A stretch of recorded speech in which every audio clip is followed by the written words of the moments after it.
The Persian people lived in the banks of the Persian Gulf, where today we can find Iran. For several centuries, Persia lived under the rule of other peoples like the Assyrian, the Babylonian, and the Medes. However, in 1550 BC, the Persians were ready to leave their mark in history. Under the command of Cyrus the Great, the Persians rebelled against the Medes Empire, which ruled the region. The win against the Medes put Cyrus in charge of a vast territory, thus starting the expansion of the brand new Persian Empire. Cyrus strengthened his power after defeating the Babylonian Empire and other rival kingdoms. However, keeping a vast empire using violence as a means was quite a strenuous task. Therefore, the emperor adopted uncommon practices for his time. Cyrus spared the life of those defeated, in contrast with the usual bloodbaths, and, on top of that, he also conceded some administrative autonomy to the peoples under his rule, which could still practice their customs and beliefs. The Persians appointed a governor for the conquered territories. Often this governor was someone from his own region, or even former kings or noblemen, as long as these paid tributes to the empire and offered military support.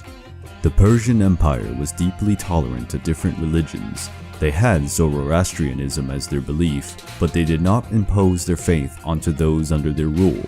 The Bible claims that Cyrus was anointed by God to free the Jewish people, who were enslaved for more than 70 years.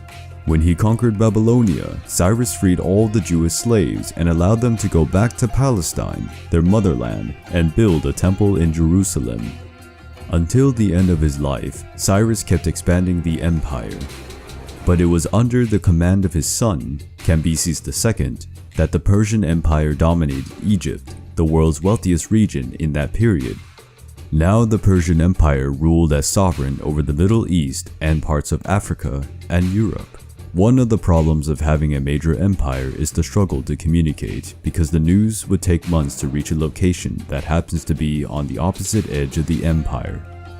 To solve this issue, the Royal Persian Road was built, having approximately 2,000 kilometers in length.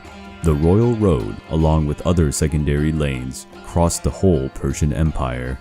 Taking advantage of this road network, an unprecedented courier service was established. The horsemen departed at high speeds with their horses until they reached a point where they could pick up a rested horse or pass the message to another courier, who would continue the journey. This way, the messages that used to take months to arrive were available in 15 days at most.